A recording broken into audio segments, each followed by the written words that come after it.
नमस्कार साथियों, मैं अमित कुमार। स्वागत है आप सभी का आपके अपने YouTube चैनल दृश्यम आईएएस पर। साथियों, हमारी जो इतिहास की सीरीज चल रही है उसमें पिछले सेशन में हमने देखा कि किस तरह से मौर्य काल के पूर्व भारत पर दो आक्रमण होते हैं। तो राजवंशों के दो अलग अलग क्षेत्रों से, एक ईरान का आक्रमण, दूसरा मेसिडोनिया के सिकंदर का आक्रमण। इन दोनों आक्रमण के बाद अब हम लोग मौर्य साम्राज्य को देखेंगे, जो कि बहुत ही महत्वपूर्ण है। बराबर प्रश्न आते हैं उससे, तो इसको आप लोग पूरी तरह से बहुत ध्यान से देखिएगा इस सेशन को।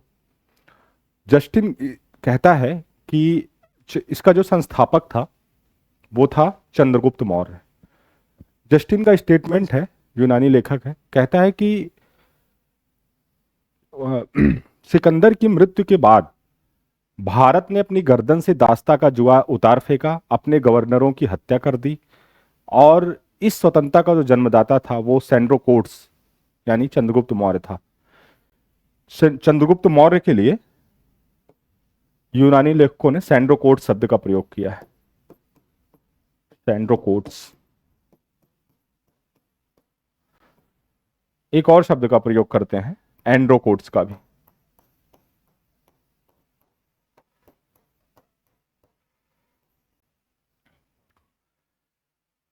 इसके साम्राज्य के क्षेत्र को एक बार मैप में देख लेते हैं।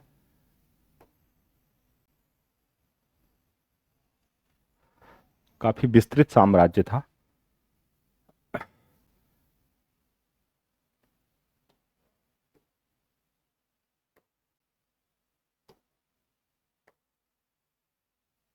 ये देखिए, यहां पे काबुल, कांधार,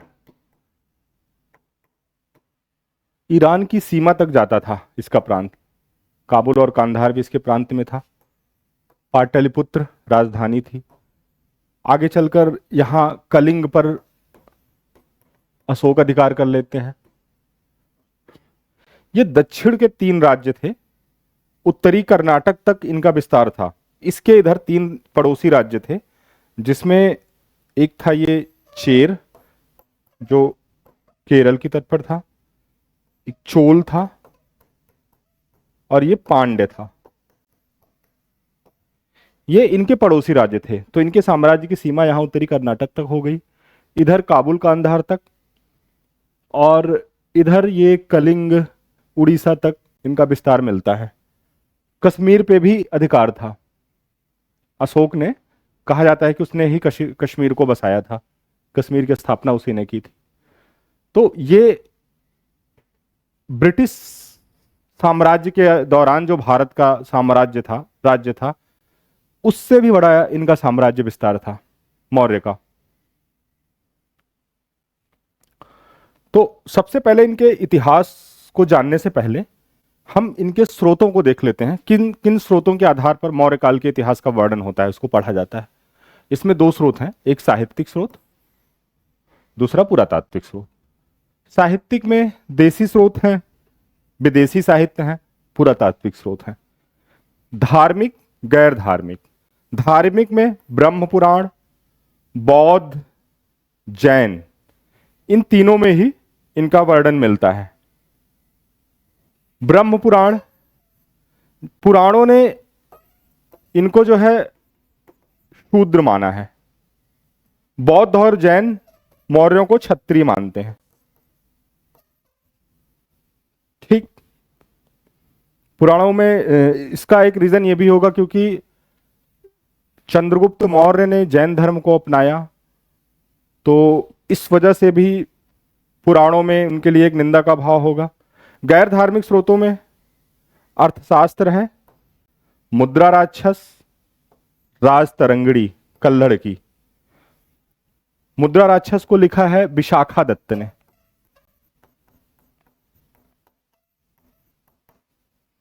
मुद्रा राक्षस में चंद्रगुप्त को वृषल कहा गया है। वृषल यानी कुलहीन।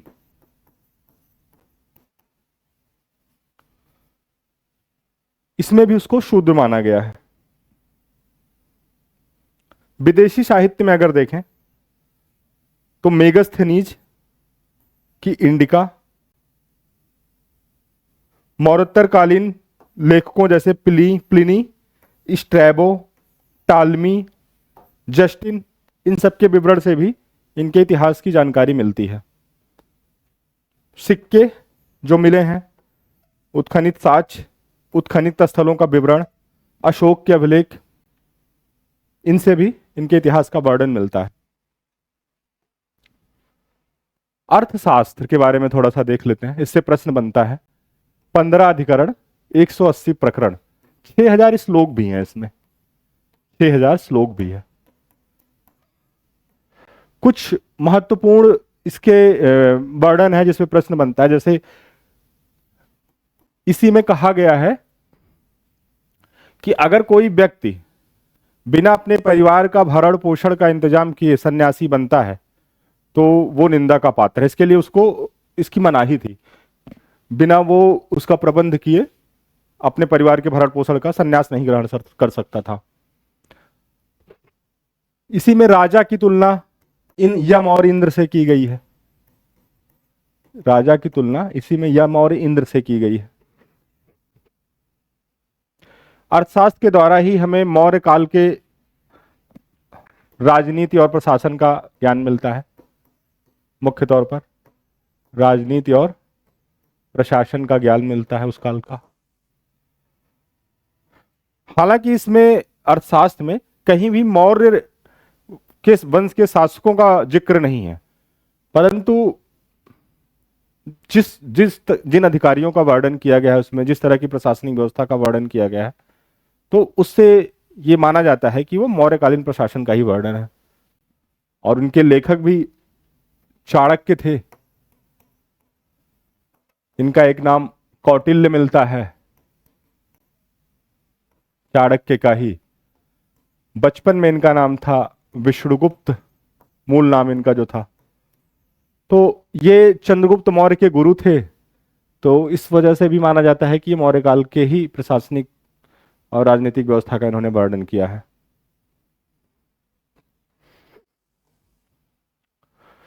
सप्तांग सिद्धांत ये अर्थशास्त्र के 6ठे अध्याय में है। यह भी प्रश्न बना है कि किस अध्याय में है, तो अर्थशास्त्र के 6ठे अध्याय में है। इसमें उन्होंने कौटिल्य ने राज्य के इन 7 पिलर का वर्णन किया है, एक तरह से महत्वपूर्ण अंगों का वर्णन किया है, जिसमें सबसे ऊपर सम्राट है, शासक या स्वामी। नंबर 2 पे मंत्री, उच्चाधिकारी या अमात्य जिसे कहेंगे, स्वामी। नंबर 1 पे, दूसरे पे अमात्य, तीसरे पे जनपद यानी जनसंख्या और क्षेत्र, चौथे नंबर पे है दुर्ग या किला, 5वें पे कोष, 6वें पे दंड, 7वें पे मित्र। कौन किस नंबर पे है ये पूछ लिया जाता है, तो ये ध्यान रखिएगा। सबसे लास्ट में मित्र है, 6ठे नंबर पे दंड है, दुर्ग है 4थे नंबर पे।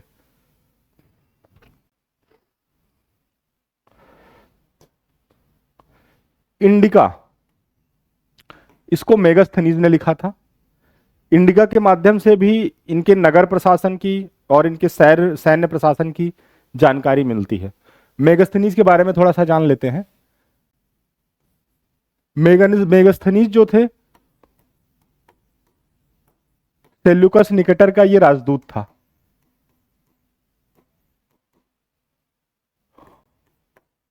जो कि चंद्रगुप्त मौर्य के दरबार में कुछ दिनों के लिए आया था, राजदूत के रूप में रहा था ये। इसी ने उस समय की भारत की दशा, सामाजिक दशा का, इन सब का वर्णन किया है। नगर प्रशासन के बारे में यह बताता है कि 6 सदस्यों की 5 समितियां होती थी जो कि नगर के प्रशासन को चलाती थी। नगर के अधिकारी को एस्ट्रिनोमोई कहा गया है, एस्ट्रिनोमोई इसके अधिकारी को कहा गया है। सैन्य प्रशासन, इसकी भी 6 सदस्यों की 5 समितियां होती थी जो सैन्य प्रशासन को चलाती थी। समाज के बारे में उसने समाज में 7 वर्गों का वर्णन किया है, जिसमें नंबर 1 पे दार्शनिक, नंबर 2 पे कृषक, नंबर 3 पे पशुपालक और शिकारी,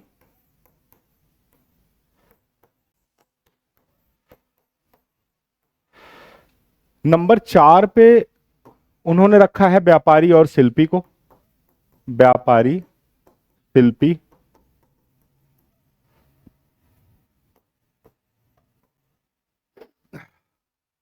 नंबर 5 पे उन्होंने रखा है योद्धा को, 6 नंबर पे है निरीक्षक, 7वें नंबर पे मंत्री। इन 7 वर्गों का उल्लेख किया है। प्रश्न कई बार ऐसा आता है कि मेगास्थनीज ने किस वर्ग का उल्लेख नहीं किया है, तो उसमें एक ऑप्शन दास दे देते हैं, तो दास का उल्लेख नहीं है। इस आधार पर यह भी माना जाता है कि प्राचीन काल में भारत में दास प्रथा नहीं थी, क्योंकि इतने बड़े साम्राज्य में दास का उल्लेख नहीं मिलता है। जिस तरह की यूरोप में दास प्रथा प्रचलित थी, वैसी भारत में नहीं पाई जाती। कौन किस नंबर पे है ये पूछ लेता है। नंबर 1 पे दार्शनिक, नंबर 2 पे कृषक, तीसरे नंबर पे पशुपालक शिकारी, चौथे पे व्यापारी और शिल्पी, ये ध्यान रखिएगा, 5वें पे योद्धा, 6वें पे निरीक्षक, 7वें पे मंत्री। इन 7 वर्गों का उल्लेख करते हैं मेगास्थनीज। मेगास्थनीज की जो रचना है ये मूल रूप से नहीं मिलती है। इनके उद्धरणों को बाद के जो मौर्योत्तर काल के इतिहासकार हैं, जिनमें प्लिनी, एरियन, स्ट्रैबो, इन सब ने इंडिका के उद्धरणों को संकलित किया है, जिसमें से ये स्ट्रैबो महाशय वो इसकी विश्वसनीयता को नकारते हैं। उन्होंने इसकी विश्वसनीयता को संदिग्ध बताया है, मेगास्थनीज की इंडिका की, जो उन्होंने वर्णन किया है भारत का।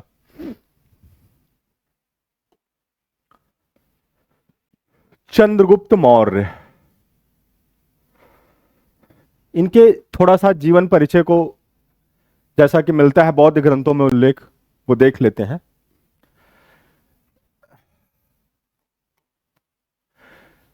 माना जाता है कि ये पिपली वन के जो मौर्य थे, उनके नगर प्रमुख के लड़के थे। ये साधारण कुल ही कहा जाएगा, कोई राज परिवार से संबंधित नहीं थे ये। और इनके जब पिता की मृत्यु हो जाती है, तो ये अपनी माँ के गर्भ में होते हैं। उस समय जन्म के बाद इनकी माँ के भाइयों के द्वारा ये सुरक्षित रूप में पाटलिपुत्र पहुंचा दिए जाते हैं। वहां पे जब इनका जन्म होता है, तो कुछ समय के बाद इन्हें एक गोपालक के सुपुर्द कर दिया जाता है। गोपालक अपने बेटे की तरह इनका पालन पोषण करता है, और कुछ समय के बाद इनको एक शिकारी के हाथों परंतु वो बेच देता है। तो शिकारी इन्हें अपने गांव में ले जाता है। वहां पे ये बच्चों के साथ खेल वगैरह में, एक तरह से अपनी प्रतिभा की वजह से वो बच्चों में प्रमुख हो जाते हैं। वो कोई राजकीलम जैसा खेल खेल रहे थे, तो वो उनकी प्रतिभा को पहचान जाते हैं और 1000 करसापड़ देकर इनको उस शिकारी से खरीद लेते हैं और इन्हें तक्षशिला ले आते हैं, क्योंकि तक्षशिला उस समय पे वहां पे एक विश्वविख्यात विद्यालय था, जहां के शिक्षक थे चाणक्य। चाणक्य उनको विभिन्न कलाओं में, युद्ध, शिक्षा, दर्शन, इन सब में निपुण करते हैं। और चूंकि ये भी मिलता है वर्णन उन ग्रंथों में कि घननंद ने अपने भरे दरबार में चाणक्य का अपमान किया था, तो चाणक्य के मन में प्रतिशोध का भाव था और वो घनानंद से उसका बदला लेना चाहते थे। तो इसके लिए उन्होंने चंद्रगुप्त को तैयार किया। तो इस तरह की इनकी कुछ कहानी मिलती है। इनके उपनाम मिलते हैं, भारत का मुक्तिगाता, पाटलिपुत्रक जैसा, सैंड्रोकोट्स, मेगास्थनीज, स्ट्रैबो, एरियन एवं जस्टिन। यूनानी लोगों में इनका नाम मिलता है सैंड्रोकोट्स। एंड्रोकोट्स इनको कहते हैं एरियन एवं एपियन एवं प्लूटार्क। सैंड्रोकोप्टस ये फिलार्कस ने कहा है। तो इनके 3 ये प्रमुख उपनाम मिलते हैं जो पूछे जाते हैं, सैंड्रोकोटस, एंड्रोकोटस, सैंड्रोकोप्टस। कोप्टस जो है फिलार्कस ने कहा है। सैंड्रोकोटस ज्यादातर पूछा जाता है, मेगास्थनीज, स्ट्रैबो, एरियन और जस्टिन, इतने लोगों ने कहा है। ठीक। प्लूटार्क कहते हैं कि 6 लाख की सेना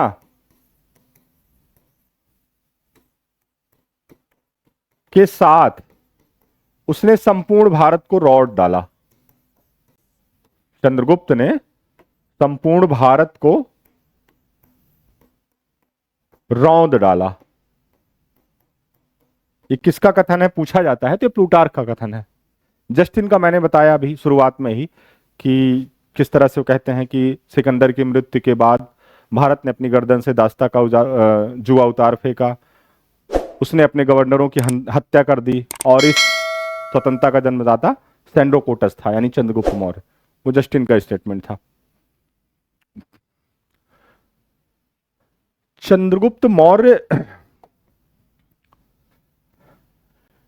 के जाति को लेकर विवाद है, जैसा कि शुरुआत में मैंने थोड़ी बहुत चर्चा की थी।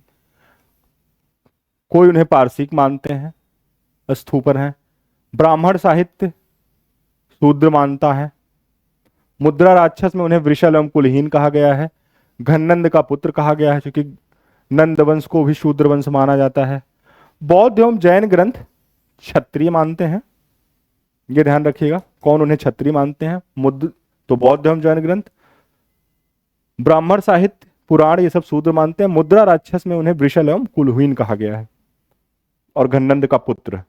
महापरिनिर्वाण सूत्र बौद्ध ग्रंथ है ये, क्षत्रिय एवं पृथालिवन का शासक कहता है इन्हें। एक और ठोस प्रमाण माना जाता है कि जैसे चाणक्य जैसा रूढ़िवादी ब्राह्मण वो किसी निम्न कुल के व्यक्ति को राजा न बनाता, इतिहासकारों को ये एक अकाट्य वो प्रमाण देते हैं, तो वो निश्चित तौर पे किसी उच्च वर्ण या क्षत्रिय को ही वो राजा चुनता। तो इस तरह से संभावना इसके ज्यादा करीब दिखती है।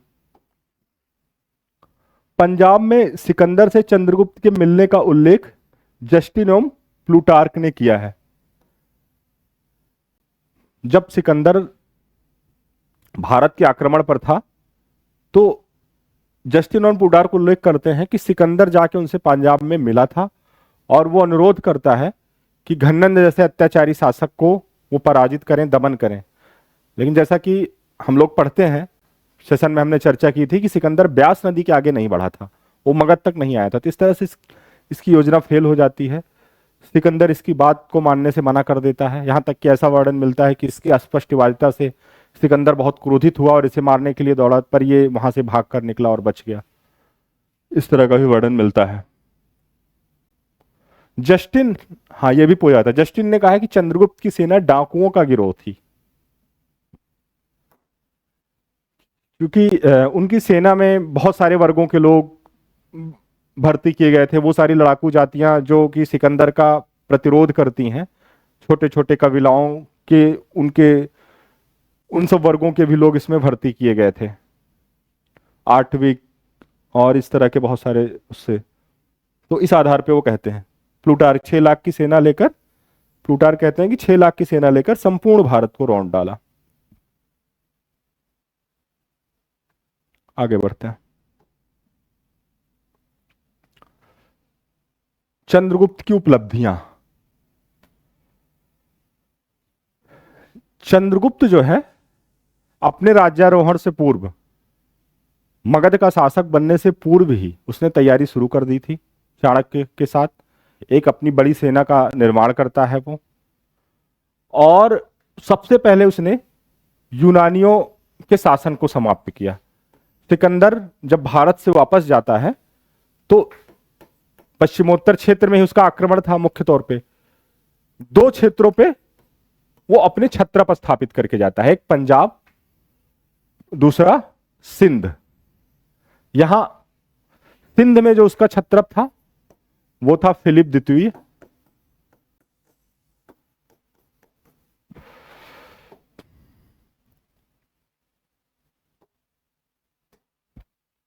और पंजाब में यूडेमस। सबसे पहले निरंतर अभियान के द्वारा इन दोनों को वो उखाड़ फेंकता है,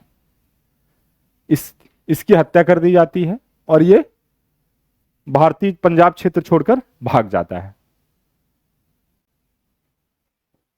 पश्चिमी सीमा को स्वतंत्र कराने के बाद पश्चिमोत्तर क्षेत्र को स्वतंत्र कराने के बाद अब अगला जो कदम था वो था मगध।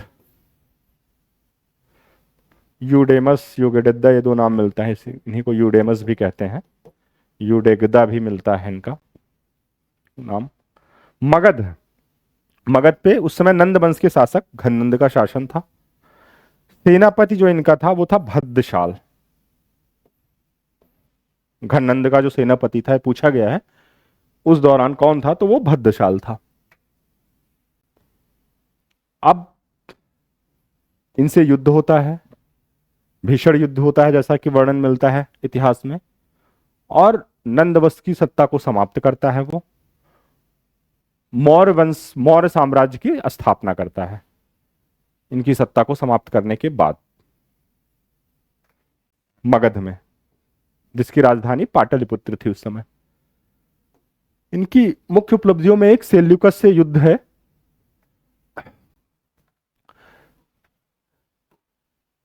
ये सीरिया के शासक थे, एंटियोकस के बेटे थे ये, एंटियोकस का पुत्र था, सीरिया का शासक था। चंद्रगुप्त मौर्य से इनका युद्ध हुआ, पराजित हुए, संधि किया इन्होंने। संधि ऐसी थी कि जिसमें वो कांधार को उस समय आर्केसिया कहते थे, एक प्रांत ये, काबुल जिसको पेरिपोनिस डाई कहते थे दूसरा प्रांत, तीसरा एरिया या हेरात था, चौथा जेट्रोसिया मकरान तट। कांधार, काबुल, हेरात, मकरान तट, ये चार प्रांत सेल्यूकस चंद्रगुप्त मौर्य को देते हैं, उनपे उनकी अधीनता स्वीकार करते हैं। और यह भी मिलता है वर्णन कि उन्होंने अपनी पुत्री हेलेना का चंद्रगुप्त से विवाह किया और अपने रोज राजदूत मेगस्थनीज को चंद्रगुप्त के दरबार में भेजा। सेल्यूकस से चंद्रगुप्त को कुछ खास नहीं मिला, 500 हाथी उपहार के रूप में दिया था, 500 हाथी।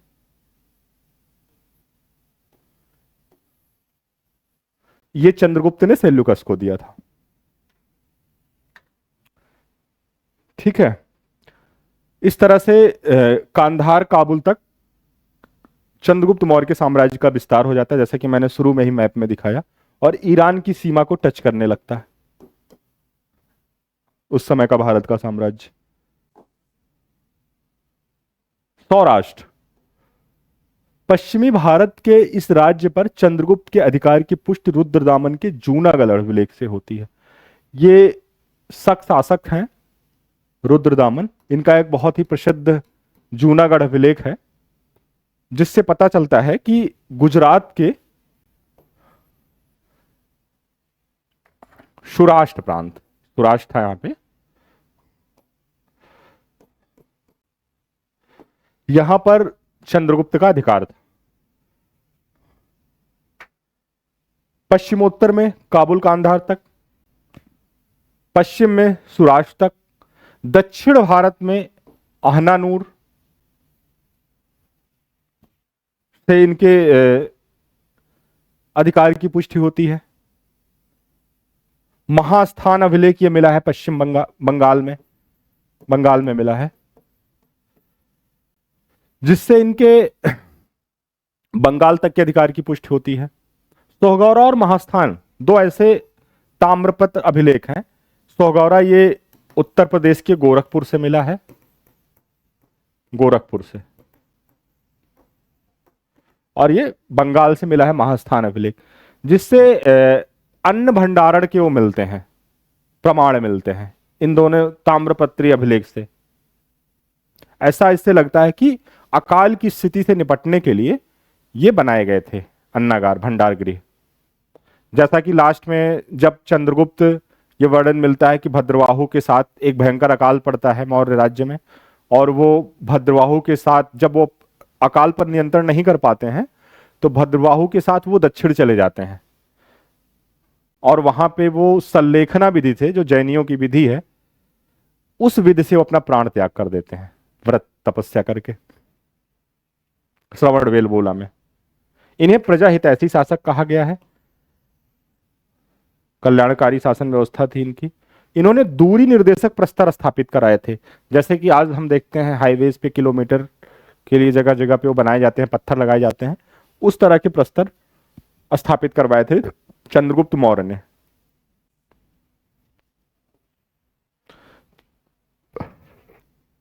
चंद्रगुप्त ने अपने बेटे सिंघसेन के पक्ष में सिंहासन त्याग दिया। परिशिष्ट पर्वन जैन ग्रंथ है, जिसके बृहद कथा कोश से पता चलता है कि चंद्रगुप्त ने अपने बेटे सिंघसेन के पक्ष में सिंहासन त्याग दिया था। यही सिंघसेन बिंदुसार, बिंदुसार इनका मूल नाम है, कि सिंघसेन है जिन्हें हम देख रहे हैं यहाँ पे शासक बनते हैं। सुदर्शन झील का थोड़ा देख लेते हैं यहाँ पे, जो कि सौराष्ट्र प्रांत में चंद्रगुप्त मौर्य ने बनवाई थी। उस समय उनके जो राज्यपाल थे वो थे पुष्यगुप्त वैश्य, इन्होंने ही इनका निर्माण कराया था।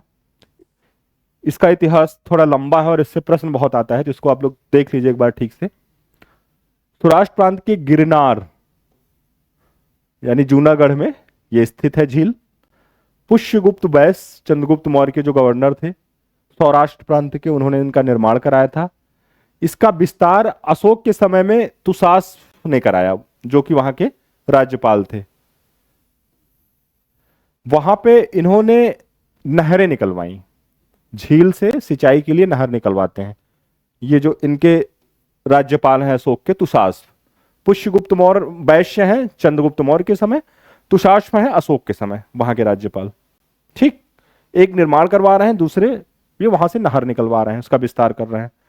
अब आगे चल के दो शासकों के काल में जब ये नहर, ये जो झील थी, जब ये जीर्ण हो गई, जीर्ण छीर्ण हो गई, तो इसका जीर्णोद्धार किया गया दो शासकों के काल में।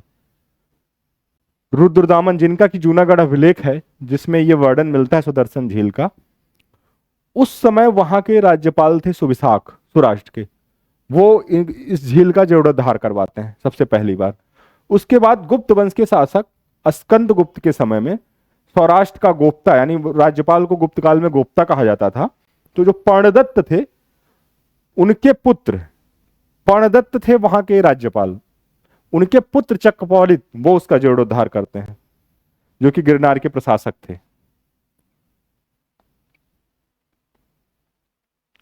तो ये ध्यान रखिएगा, चार नाम मिल रहे हैं चार शासकों के। ये इस तरह से चार शासकों के मिल रहे हैं, एक अशोक, चंद्रगुप्त मौर्य, रुद्रदामन और अस्कंदगुप्त। कितने शासकों का उल्लेख है ये भी प्रश्न पूछा गया है, तो ये आप लोग ध्यान रखिएगा। इस पे चार शासकों का उल्लेख है रुद्रदामन के जूनागढ़ लेख में, और अगर रुद्रदामन को भी शामिल कर लें तो पांच शासक हो जाएंगे। नहीं, चार ही होंगे, चंद्रगुप्त, अशोक, रुद्रदामन, अस्कंदगुप्त, चार ही शासक हैं। सुदर्शन झील का इतिहास जूनागढ़ अभिलेख से ज्ञात होता है, ठीक है, ये प्रश्न पूछ सकता है। बिंदुसार या अमित्रघात, चंद्रगुप्त मौर्य के बाद बिंदुसार सत्ता पर बैठते हैं। ये चंद्रगुप्त और दुर्धरा, इनकी मां का नाम दुर्धरा था, उनकी संतान थे। अन्य नाम इनके मिलते हैं भद्रसार, बारिसार, सिंघसेन, अमित्रघात एवं अमित्रोकेडीज। ये यूनानी लेखकों ने इनका नाम दिया है। जैसे यूनानी लेखकों ने चंद्रगुप्त का नाम दिया था सेंड्रोकोट्स, एंड्रोकोट्स, उसी तरह से बिंदुसार का नाम दिया है उन्होंने अमित्रघात और अमित्रोकेडीज। ये पूछे जाते हैं। बिंदुसार के समय उत्तरापथ प्रांत की राजधानी तक्षशिला में जनता का विद्रोह हुआ था। ये जो विद्रोह होते थे वो अमात्यों के विरुद्ध होते, अमात्यों के शोषण से, जो इन प्रांतों के अमात्य होते थे उनके शोषण से परेशान होकर ये विद्रोह होते थे। इसी समय के विद्रोह को दबाने के लिए अशोक को भेजा गया था एक बार। और अशोक ने सफलतापूर्वक इस विद्रोह का दमन किया था। तक्षशिला में जो विद्रोह हुआ था, ये ध्यान रखिएगा, जो तक्षशिला में जो विद्रोह हुआ था वो बिंदुसार के समय में हुआ था, जिसको दबाने के लिए अशोक गए थे। एंटियोकस ने डायमेकस को बिंदुसार के दरबार में भेजा। ठीक, डायमेकस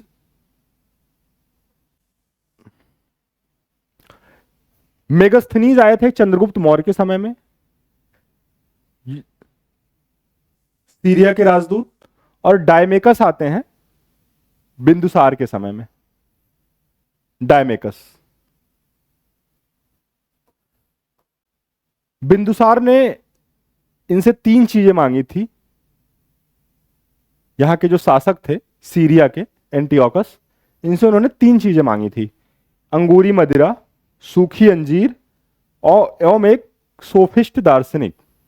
तो ये 2 चीजें तो उपलब्ध करा दी गई, लेकिन दार्शनिक ये कहते हुए उन्होंने मना कर दिया कि ये हमारे देश की परंपरा नहीं रही है कि वो दार्शनिक किसी देश में भेजे या उनको इस तरह से अन्य देश में वो बेचे।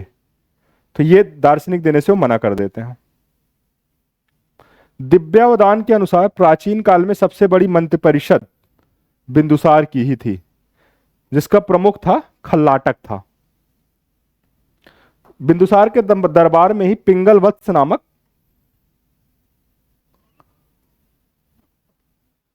एक